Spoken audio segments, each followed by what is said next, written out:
नमस्कार दोस्तों। स्वागत है आपका कैटलिस्ट मेडी जी यूट्यूब चैनल पर। दोस्तों, मेरा नाम है संजय मिश्रा। बॉटनी पढ़ाता हूं। मित्रों, जैसा कि आपको पता है, फोटोसिंथेसिस एक चैप्टर है। फोटोसिंथेसिस इन फ्लावरिंग प्लांट, जिसके बारे में हम डिस्कस कर रहे हैं। मेनली ये जो वीडियोस है, हम नीट के एग्जाम को फोकस करके बना रहे हैं, लेकिन इसका जो कंटेंट है बहुत ही एडवांस है। एडवांस का मतलब इसमें हम एनसीईआरटी प्लस लेहनिंजर और तेज, इन सारी स्टैंडर्ड बुक्स का कॉम्बिनेशन करके या इनसे कंटेंट उठा के हम वीडियोज को बनाते हैं। तो आप किसी भी एग्जाम की तैयारी कर रहे हो, नीट या उसके अलावा किसी भी एग्जाम की, ये जो कंटेंट है, ये जो वीडियो है, आपके लिए बहुत ही किफायती होने वाली है। तो मैं चाहता हूं आप हमारे साथ जुड़े रहें और इन फ्यूचर मैं आपके साथ जुड़ा रहूं। इसलिए इस चैनल को सब्सक्राइब कर लीजिए और वीडियो को लाइक कर लीजिए, ताकि आने वाले वीडियोज की अपडेट दोस्तों आपको मिलती रहे। दोस्तों, अब तक इस चैप्टर में हम दो वीडियोज बना चुके हैं। एक में हमने इंट्रोडक्शन को कवर किया था। दूसरा वीडियो बनाया था हमने लाइट रिएक्शन पे, जिसमें हमने लाइट रिएक्शन को बहुत अच्छे से पढ़ा। उनमें जो भी कॉन्सेप्ट थे, बेसिक से लेके एडवांस तक के, उनको हमने पढ़ा, सवाल लगाए, हर एक चीज को बहुत अच्छे से किया। दोस्तों, आप लोगों ने उस वीडियो को बहुत प्यार भी दिया, आपका रिस्पांस भी बहुत अच्छा आया, जिसके लिए आपको धन्यवाद। आज की इस वीडियो में हम बेसिकली डिस्कस करने वाले हैं डार्क रिएक्शन को। दोस्तों, पहली वीडियो में हमने लाइट रिएक्शन को डिस्कस किया था, मतलब इससे पहले जो थी। आज हम डिस्कस करेंगे डार्क रिएक्शन को। डार्क रिएक्शन क्या होती है? इसको कॉमनली हम केल्विन साइकिल भी बोलते हैं। ठीक है। इंट्रोडक्शन की अगर बात करें तो डार्क रिएक्शन क्या होती है? दोस्तों, डार्क रिएक्शन या Calvin cycle is central part of photosynthesis responsible for converting atmospheric CO2 into organic sugar using energy captured from sunlight। दोस्तों, जैसा कि हमने फोटोसिंथेसिस की जो डिफिनेशन पढ़ी थी, उसमें हमने ये पढ़ा था कि प्लांट जो है वो सॉइल से वाटर को एब्जॉर्ब करते हैं। इन्वायरमेंट से कोई प्लांट है जिसके बारे में हम चर्चा करने वाले हैं, इसने सॉइल से वाटर को एब्जॉर्ब किया, CO2 इन्वायरमेंट से लिया और सनलाइट को लिया। इनकी मदद से ये क्या बना रहा था? इनकी मदद से ये बना रहा था सुगर, एक ऑर्गेनिक सुगर का फॉर्मेशन कर रहा था। वो ऑर्गेनिक सुगर क्या थी? ग्लूकोज। ऑर्गेनिक सुगर क्या थी मित्रों? ग्लूकोज। आप समझ रहे इस बात को? तो हमने लाइट रिएक्शन में पढ़ा था कि एटीपी और NADPH का फॉर्मेशन कैसे होता है। इस वीडियो में, इस टॉपिक में या इस हेडिंग में हम ये पढ़ेंगे कि उन एनर्जी करेंसीज का यूज करके हम शुगर का फॉर्मेशन कैसे कराते हैं। आई होप ये चीजें आपको समझ रही होगी, जैसा कि आपको डायग्राम में भी दिख रहा है। The Calvin cycle in stroma use CO2, ATP and NADPH to make carbohydrate such as sugar. समझ में आ रही बात? तो लाइट रिएक्शन कहां होती है दोस्तों? लाइट रिएक्शन जो थैलाकॉइड है उसकी मेम्ब्रेन पे हो रही थी। ये थैलाकॉइड की मेम्ब्रेन है, इस पे हो रही थी। क्लियर है? इसमें एटीपी NADPH का फॉर्मेशन हो रहा था। यही एटीपी और NADPH स्ट्रोमा में जाते हैं, जो एटमॉस्फेयर से CO2 एब्जॉर्ब हुआ है, उसको कन्वर्ट करते हैं शुगर में। तो इस पूरी साइकिल को हम डिटेल में स्टडी करेंगे। दोस्तों, अब थोड़ा और हम इसके बारे में जान लेंगे तो थोड़ा हमारा इंटरेस्ट भी बढ़ जाएगा और आपको अच्छे से समझ भी आएगा एक्चुअल में डार्क रिएक्शन है क्या। दोस्तों, इसको हम कई नाम से जानते हैं, जैसा कि Calvin cycle, C3 cycle, photosynthetic carbon reduction cycle, या फिर PCR cycle, photosynthetic carbon reduction cycle, इसको हम बोलते हैं पीसीआर साइकिल। क्लियर है? इसको डार्क रिएक्शन क्यों कहा जाता है दोस्तों? इसको डार्क रिएक्शन इसलिए कहा जाता है क्योंकि इसमें डायरेक्ट सनलाइट का इन्वॉल्वमेंट नहीं होता है, डायरेक्ट सनलाइट का इन्वॉल्वमेंट नहीं होता है। लेकिन लेकिन होता क्या है, लाइट रिएक्शन के जो प्रोडक्ट हैं, प्रोडक्ट क्या है, एटीपी और एनएडीपी एच, इनका यूज होता है और इनकी मदद से शुगर का फॉर्मेशन होता है। आई होप ये चीजें आपको क्लियर हुई होंगी।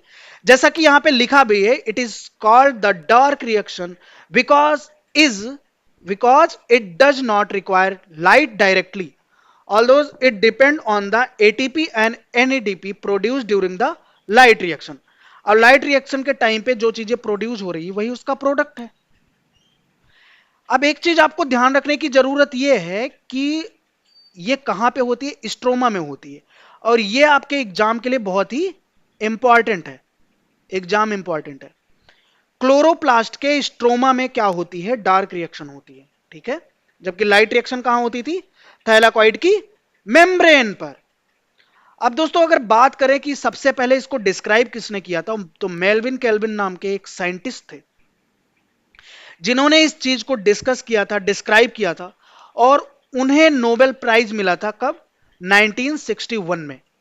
तो ये चीज भी इंपॉर्टेंट है, अगर आप याद रखेंगे तो आपके लिए भी बहुत अच्छा है, हमारे लिए भी बहुत अच्छा है, और एग्जाम के लिए भी बहुत अच्छा होगा। दोस्तों अब ये जो साइकिल है इसका एक स्टेप में कंप्लीट नहीं होती, इसके कुछ अलग अलग स्टेप्स हैं। तो कौन कौन से स्टेप्स हैं उनके बारे में हमें डिस्कस करना है। तो दोस्तों अगर हम बात करें तो ये 3 फेज आते हैं इसमें, पहला, दूसरा, तीसरा। पहले को हम बोलते हैं कार्बोक्सिलेशन, दूसरे को बोलते हैं रिडक्शन, तीसरे को बोलते हैं रीजनरेशन। कार्बोक्सिलेशन में क्या होता है, CO2 फिक्सेशन बाई रुबिस्को, एक एंजाइम होती है जिसको हम रुबिस्को बोलते हैं, इसके थ्रू फॉर्मेशन होता है, फॉर्म 3 फास्फोग्लिसरिक एसिड, 3 PGA का फॉर्मेशन होता है। 3 PGA is reduce to G3P using ATP and NADPS। अब जो RUBP होता है रीजनरेशन में, रिडक्शन में क्या होता है, जो 3 फास्फोग्लिसरिक एसिड बना था उसका रिडक्शन हो जाता है G3P में, ATP और NADPS का यूज होता है यहां पे सेकंड स्टेप में, जैसा कि आपको यहां डायग्राम में भी दिख रहा होगा। सेकंड स्टेप में ATP और NADPS लगता है। थर्ड स्टेप में रीजनरेशन होता है किसका, RUBP का। अब वो रीजनरेट होके क्या बनाता है, G3P, और उससे क्या करता है, इस साइकिल को कंटिन्यू रखता है। क्लियर है आपको दोस्तों? अब हर एक चीज को हम डिटेल में डिस्कस करेंगे। तो पहला जो स्टेप होता है उसको हम बोलते हैं कार्बोक्सिलेशन। क्या बोलते हैं, कार्बोक्सिलेशन। इसमें होता क्या है, जो कार्बन डाइऑक्साइड है एटमॉस्फेयर से ली गई थी, उसको जो RUBP नाम का एंजाइम है, रुबिलोज 1,5 बिसफॉस्फेट, जो कि एक 5 कार्बन कंपाउंड है या 5 कार्बन कंपाउंड है, वो क्या करता है, उसको एक्सेप्ट करता है। अब RUBP या रिबुलोज 1,5 बिसफॉस्फेट जो है वो 5 कार्बन का है, उसने एक कार्बन डाइऑक्साइड को अगर एक्सेप्ट कर लिया या खुद से मिला लिया तो 6 कार्बन का हो जाएगा। क्लियर है? लेकिन वो अनस्टेबल हो जाएगा, जिसके बारे में हम आगे चर्चा करेंगे। अब इसमें क्या होगा, this reaction is catalysed by rubisco, एक एंजाइम होता है जिसका नाम है रुबिस्को। RUBP 5 कार्बन का एक कंपाउंड है जिसने CO2 को एब्जॉर्ब किया, एक्सेप्ट किया, कहने का मतलब है, तो वो 6 कार्बन का हो गया। इसमें जो कैटालिस्ट यूज होता है दोस्तों, हमारे चैनल का भी नाम है कैटालिस्ट मेडी जी, तो इसमें जो कैटालिस्ट यूज होता है उसका नाम है रुबिस्को। और दोस्तों अगर आप 11th क्लास की NCERT अगर आपने पढ़ी है और नहीं भी पढ़ी है तो आपको मॉलिकुलर वाला जब चैप्टर पढ़ेंगे आप बायोमोलिक्यूल्स वाला, तो वहां पे आपको एक लाइन मिलेगी कि जो रोविस्को है वो मोस्ट अबंडेंट एंजाइम है अर्थ पर, मोस्ट अबंडेंट एंजाइम है अर्थ पर, और ये नीट में कई बार आ चुका है। तो इस चीज को आप ध्यान रखिएगा। नीट के अलावा भी जो सवाल जो एग्जाम होते हैं उनमें ये सवाल पूछा जाता है दोस्तों। उसके बाद में अगर हम बात करें तो the 6 carbon unstable intermediate immediately split into 2 molecule of 3 phosphoglycerate. अब दोस्तों आरयूबीपी के साथ जो एक CO2 मिला था, उसने 6 कार्बन का एक अनस्टेबल इंटरमीडिएट प्रोडक्ट बनाया। अब वो क्या होगा, स्प्लिट हो जाएगा, अनस्टेबल होगा तो स्प्लिट हो जाएगा। अब वो दो मॉलिक्यूल बनाएगा 3 फॉस्फोग्लिसरिक एसिड के, जो कि 3-3 कार्बन के होंगे। ठीक है। उसके बाद में आपको ध्यान रखने की जरूरत है कि जो CO2 का एक्सेप्टर है वो क्या है, RUBP। क्या है, RUBP। और ये नीट के लिए इंपॉर्टेंट है। उसके बाद में जो प्राइमरी स्टेबल प्रोडक्ट बना, देखो जो 6 कार्बन का मॉलिक्यूल बना वो बताया गया कि अनस्टेबल है, तो जो प्राइमरी स्टेबल प्रोडक्ट बना वो 3 फास्फोग्लिसरेट बना। क्या बना, 3 फास्फोग्लिसरेट। क्लियर है, जिसको हम 3PGA बोलते हैं। ठीक है। तो अब हम इसमें आगे बढ़ते हैं। नीट 2023 में एक सवाल आया था, which of the following act as CO2 acceptor in C3 plant. तो दोस्तों C3 प्लांट जो होते हैं उनमें जो CO2 का एक्सेप्टर होता है वो क्या होता है, RUBP होता है दोस्तों। उसके बाद में अगर हम बात करें तो फेज 2 में क्या होगा, फेज 2 में होता है रिडक्शन। किसका रिडक्शन होता है, तो आइए जानते हैं दोस्तों। इसमें लिखा है इस 3 phosphoglycerate molecule is first phosphorylated using ATP। पहले ATP का यूज करके उनको फास्फोराइलेट किया जाता है। पहले ATP का यूज करके उनको फास्फोराइलेट किया जाता है। उसके बाद में वो क्या बनाते हैं, 1,3 बिस फास्फोग्लिसरेट बनाते हैं। क्या बनाते हैं, 1,3 बिस फास्फोग्लिसरेट बनाते हैं। अब इसमें क्या होगा, it is then reduced by NADPH। NADPH के थ्रू इसका रिडक्शन होगा और क्या बनाएगा, G3P बनाएगा, जिसको हम बोलते हैं ग्लिसरेल्डिहाइड 3 फॉस्फेट। क्या बोलते हैं, ग्लिसरेल्डिहाइड 3 फॉस्फेट। और फॉर एवरी 3 CO2 मॉलिक्यूल जो फिक्स्ड होते हैं, 6G3P मतलब glyceraldehyde 3 phosphate molecule are produced. समझ में आ रही बात। हर 3 CO2 मॉलिक्यूल अगर फिक्स हो रहा है तो उसके लिए 6, तो उसमें क्या होता है, 6G3P मॉलिक्यूल प्रोड्यूस्ड होते हैं। अब एक G3P मॉलिक्यूल एग्जिस्ट करता है, देखो इसमें लिखा है 1G3P exist the cycle to form glucose and other carbohydrate. Clear है, एक G3P एग्जिस्ट करता है साइकिल में ग्लूकोज के फॉर्मेशन के लिए और अदर कार्बोहाइड्रेट के लिए। और जो 5G3P होता है, 5 glyceraldehyde 3 phosphate, go on the regeneration of RUBP। अब देखो दोस्तों, अगर 3 CO2 है, क्या 3 CO2, तो क्या होगा, 6G3P बनेगा, जिसमें से एक सुगर फॉर्मेशन में जाएगा और 5 का क्या हो जाएगा, रीजनरेशन हो जाएगा, RUBP बनाएगा। क्लियर है। अब एनर्जी रिक्वायर्ड पर CO2 मॉलिक्यूल फिक्स जो होती है, 3 ATP और 2 NADPH। एक CO2 को फिक्स करने के लिए, एक CO2 को फिक्स करने के लिए 3 ATP प्लस 2 NADPH लगता है। यह चीज आप नोट कर लीजिए, नीट के लिए इंपॉर्टेंट है, नीट के लिए इंपॉर्टेंट है। क्लियर है। फेज 3 की अगर बात करें तो वो आता है रीजनरेशन ऑफ RUBP। अब इसमें होगा RUBP का रीजनरेशन। क्लियर है। इसमें लिखा है the remaining 5G3P molecule undergo a complex series of reaction to regenerate 3 RUBP molecule. Clear है। This step ensure the continuity of the cycle. अब देखो RUBP अगर फिर से बन जाएगा तो वहां पे क्या होगा, ये साइकिल फिर से कंटिन्यू होगी, क्योंकि RUBP ही CO2 का प्राइमरी एक्सेप्टर है। आप समझ रहे हैं इस बात को। अब इस स्टेप में एक एडिशनल ATP मॉलिक्यूल की जरूरत होती है, इस स्टेप में एडिशनल ATP की जरूरत होती है। तो ये चीजें भी आपको ध्यान रखना चाहिए ताकि नीट में आपके सवाल बन जाएं। दोस्तों टोटल इनपुट एंड आउटपुट की अगर बात करें पर 3 CO2, हर 3 CO2 मॉलिक्यूल के लिए, तो अगर इनपुट की बात करें CO2 के तो 3 मॉलिक्यूल, ATP कितने लगेंगे 9 मॉलिक्यूल, NADPH कितना लगेगा 6 मॉलिक्यूल, NADPH कितना लगेगा 6 मॉलिक्यूल लगेगा, ठीक है। NADPH कितना लगेगा 6 मॉलिक्यूल लगेगा। आउटपुट की अगर बात करें तो G3P का यूज होता है सुगर फॉर्मेशन में एक मॉलिक्यूल का, ADP plus inorganic phosphate plus NADP plus का ये क्या होते हैं रिसाइकल टू लाइट रिएक्शन। जैसे ATP का अगर ब्रेकडाउन होगा तो किसमें होगा ADP प्लस इनऑर्गेनिक फॉस्फेट में, NADPH किसमें NADP प्लस में कन्वर्ट हो जाएगा और वो लाइट रिएक्शन में चले जाएंगे, बाद में ATP और NADPH का फॉर्मेशन होगा, ठीक है।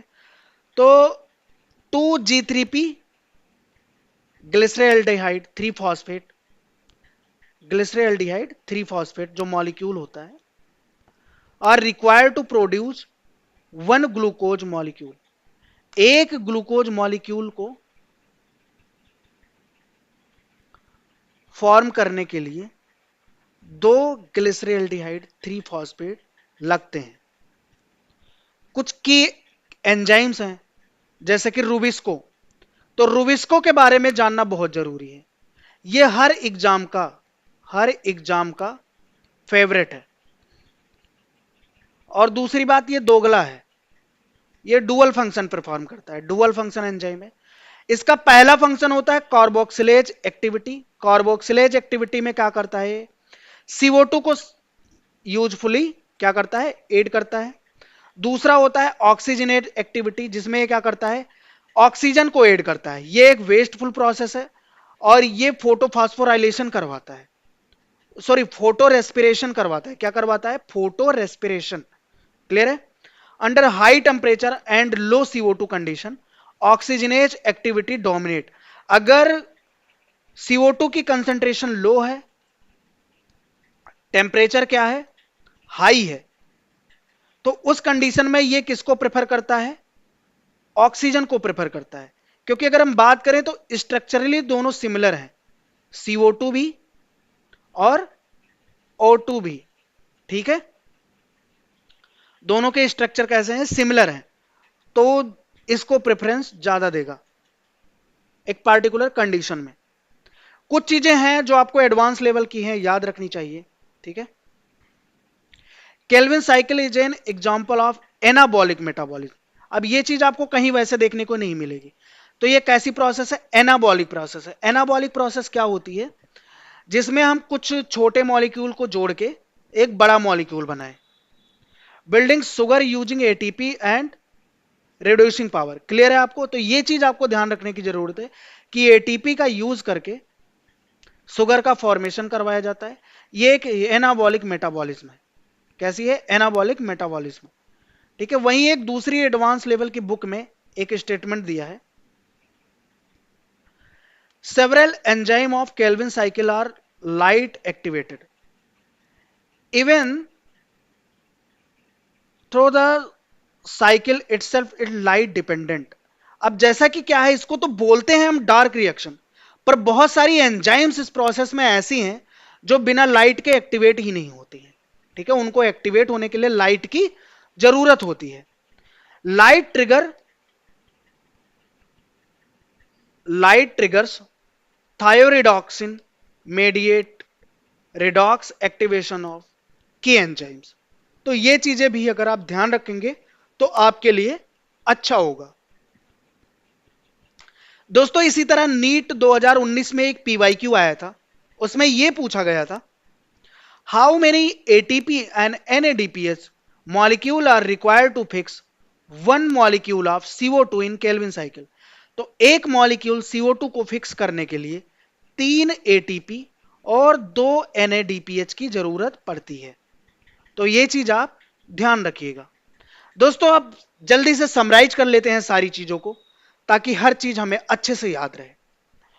बात करें अगर लोकेशन की, तो भाई C3 साइकिल कहां होती है? Stroma of the chloroplast. CO2 का एक्सेप्टर कौन होता है? RUBP। फर्स्ट स्टेबल प्रोडक्ट जो है 3PGA। की एंजाइम जो होता है वो रुबिस्को होता है। एनर्जी रिक्वायरमेंट क्या है?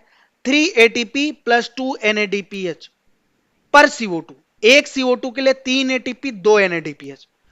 प्रोडक्ट G3P जो है वो कन्वर्ट होता है ग्लूकोज में। नंबर ऑफ टर्न एक ग्लूकोज के लिए 6 बार ये साइकिल रिपीट होती है। ठीक है, नंबर ऑफ टर्न जो होता है वो 6 होता है, 6 CO2 को फिक्स करने के लिए। तो दोस्तों आज की वीडियो को हम यहीं पे एंड करते हैं। अगली वीडियो में हम नए टॉपिक के साथ मिलेंगे, तब तक आप हमारे साथ बने रहिए। दोस्तों आपको बहुत ही हाई लेवल का कंटेंट मिलने वाला है, जो एनसीईआरटी मतलब बेसिक से लेके एडवांस तक की सारी चीजें कवर करेंगी। तो हमारे साथ बने रहने के लिए आपका बहुत बहुत धन्यवाद। आगे की वीडियो में हम फिर मिलेंगे एक नए टॉपिक के साथ। तब तक के लिए आप चैनल को सब्सक्राइब कर लीजिए और वीडियो को लाइक कर लीजिए। Thank you so much.